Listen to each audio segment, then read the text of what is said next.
पीछा करने वाले यहाँ रुक गए। शिकार में माहिर एक योद्धा को समझ आ गया कि वे गलत दिशा में जा रहे थे। उसने मैक के शरीर पर डेविड के खून के निशान देखे और इधर डेविड किसी जंगली जानवर की तरह आगे भाग रहा था, क्योंकि उसके पीछे वो खूंखार ब्लैक पैंथर पड़ा था। जैक को यहाँ कुछ हलचल महसूस हुई और जल्द ही एक योद्धा ने डेविड को देख लिया और उसके पीछे दौड़ पड़ा। ऐसा लग रहा था कि ब्लैक पैंथर डेविड को पकड़ ही लेगा। तभी वो योद्धा वहां पहुंचा और डेविड तथा ब्लैक पैंथर के बीच में आ गया। ब्लैक पैंथर ने दहाड़ते हुए उसे जमीन पर पटक दिया और उसे बुरी तरह नोचने लगा। बाकी लोगों ने आकर ब्लैक पैंथर पर हमला कर दिया। सबके लगातार हमलों से ब्लैक पैंथर की मौत हो गई और उसने तड़पना बंद कर दिया। माया लोगों की मान्यताओं के अनुसार ब्लैक पैंथर भगवान का रूप था, लेकिन अब उन्होंने ही ब्लैक पैंथर को मार दिया था। इसलिए उन्हें लगा कि ये कोई बहुत बड़ा अपशकुन है और उस छोटी बच्ची की भविष्यवाणी भी सच होती दिख रही थी। सब एक दूसरे को घबराहट और डर से देखने लगे। इधर डेविड को थोड़ा आराम करने का मौका मिला। वो अपने गहरे जख्मों को देख रहा था। उसने दर्द से कराहते हुए पेड़ की छाल को चबाया और भागते भागते अपने जख्मों का इलाज करने लगा। जैक को किसी अपशकुन या भविष्यवाणी पर विश्वास नहीं था। अपने बेटे की मौत का बदला लिए बिना वो कैसे शांत बैठ सकता था। उसने कसम खाई कि वो डेविड की बोटी बोटी नोच लेगा। जैक के आदेश पर सभी लोग फिर से डेविड को पकड़ने निकल पड़े। तभी एक योद्धा को डेविड के निशान मिल गए। वो बताने ही वाला था कि अचानक एक सांप ने उसकी गर्दन पर डस लिया। ये सांप बहुत जहरीला था और इसका कोई इलाज नहीं था। तड़पड़ कर मरने से बचने के लिए उसने अपना खंजर निकाला और अपनी ही नस काट ली। तभी एक तीर डेविड के कान के पास से होकर गुजरा। उसने मुड़कर देखा तो दुश्मन बिल्कुल पास आ चुके थे। उसने बड़ी फुर्ती से उनके कई हमलों से खुद को बचाया और जान बचाकर भागते हुए एक नदी के पास पहुंच गया। वो वहां रुक गया क्योंकि उसके आगे एक बहुत गहरी खाई थी। पीछे खूंखार दुश्मनों को देखकर उसके पास कोई और रास्ता नहीं बचा था। उसने दौड़ लगाई और सीधे नीचे छलांग लगा दी। जैक को लगा कि वो पक्का मारा गया होगा, लेकिन डेविड पानी के ऊपर आ गया और किनारे की तरफ तैरने लगा। किनारे पर आकर डेविड ने गुस्से से अपने दुश्मनों को देखा। इस तरह की चुनौती देखकर जैक गुस्से से पागल हो गया। उसके पास खड़े एक योद्धा ने दूसरा रास्ता लेकर नीचे जाने की सलाह दी। जैक को यह सुनकर बहुत गुस्सा आया, क्योंकि वह जानता था कि अगर उन्होंने दूसरा रास्ता लिया तो डेविड वहां से भाग निकलेगा। उसने बिना कुछ सोचे उस योद्धा के सीने में अपना खंजर उतार दिया। फिर उसने बाकी सभी लोगों को नीचे कूदने का आदेश दिया। खुशकिस्मती से मैक पानी में जिंदा बच गया और हंसने लगा, लेकिन हर कोई उसकी तरह किस्मत वाला नहीं था। डेविड घबराकर तेजी से जंगल की तरफ भागा, लेकिन गलती से उसका पैर फिसला और वह दलदल में गिर गया। उसने पास ही एक बेल को पकड़ा और ऊपर आने की कोशिश की, लेकिन थोड़ा सा जोर लगाते ही वो बेल टूट गई। दलदल में पूरी तरह डूबने से पहले उसने एक लंबी सांस ली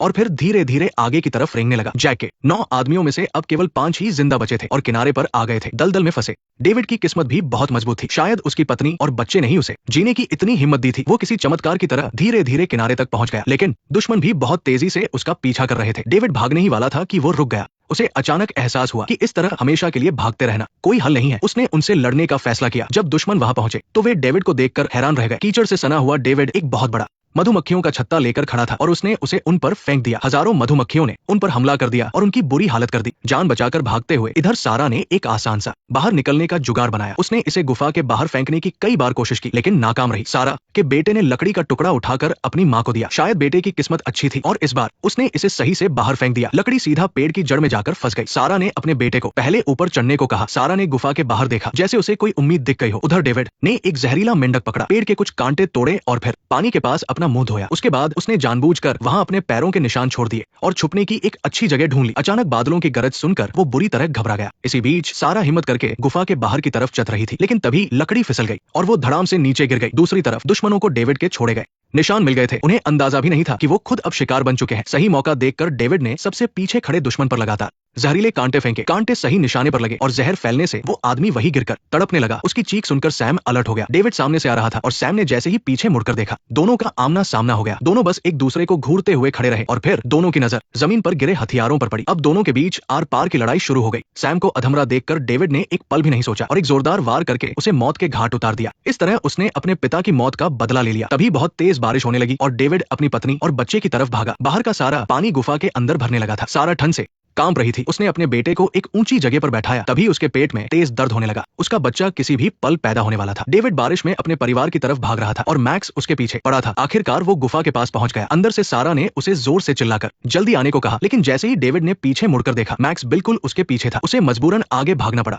पीछे से आ रहे 2 और दुश्मनों ने सारा और उसके बच्चे को देख लिया। उन्होंने सामने देखा और पहले मैक्स की मदद करने का फैसला किया। भागते भागते डेविड अचानक एक जगह रुक गया। शायद उसे कुछ याद आ गया था। वो अभी पलटा ही था कि मैक्स वहां पहुंच गया। मैक्स का तीर डेविड को लगा और वो गिर पड़ा। मैक्स की आंखों में एक अजीब सा गुरूर था, जैसे उसकी जीत पक्की हो। डेविड ने हिम्मत की और खड़ा होकर मैक्स को घूरने लगा। उसने दांत भींचकर अपने शरीर में घुसा तीर तोड़ दिया। मैक्स ने अपना खंजर निकाला और उसे मारने के लिए डेविड की तरफ दौड़ा, लेकिन डेविड ने वहां से भागने की कोई कोशिश नहीं की और वही डटा रहा। वो बस अपनी जगह पर खड़ा होकर मैक्स को गुस्से से देखता रहा। मैक्स को मरते दम तक ये समझ नहीं आया कि डेविड ने वो तीर जानबूझकर खाया था, क्योंकि ये डेविड के घर का इलाका था। ये वो जगह थी जहाँ डेविड, उसके पिता और उसके बचपन के दोस्त सालों से शिकार किया करते थे। इसके बाद मैक्स भले ही कितना भी क्यों न तड़पा हो, लेकिन आखिरकार वो जानवरों को फंसाने वाले उस भयानक जाल में फंसकर बुरी तरह मारा गया। बाकी दो दुश्मनों को आता देख डेविड फौरन वहां से अपनी जान बचाकर भाग निकला। मैक्स की ऐसी मौत देखकर दोनों दुश्मन पूरी तरह से सन्न रह गए। बिना एक पल गवाए उन्होंने डेविड का पीछा करना जारी रखा। उधर सारा के सिर के ऊपर तक पानी भर चुका था। वो पानी में डूबते हुए बड़ी मुश्किल से किसी ऊंची जगह की तलाश कर रही थी। ठंड की वजह से उसके पैर नीले पड़ गए थे। आखिरकार उसे एक पत्थर मिल गया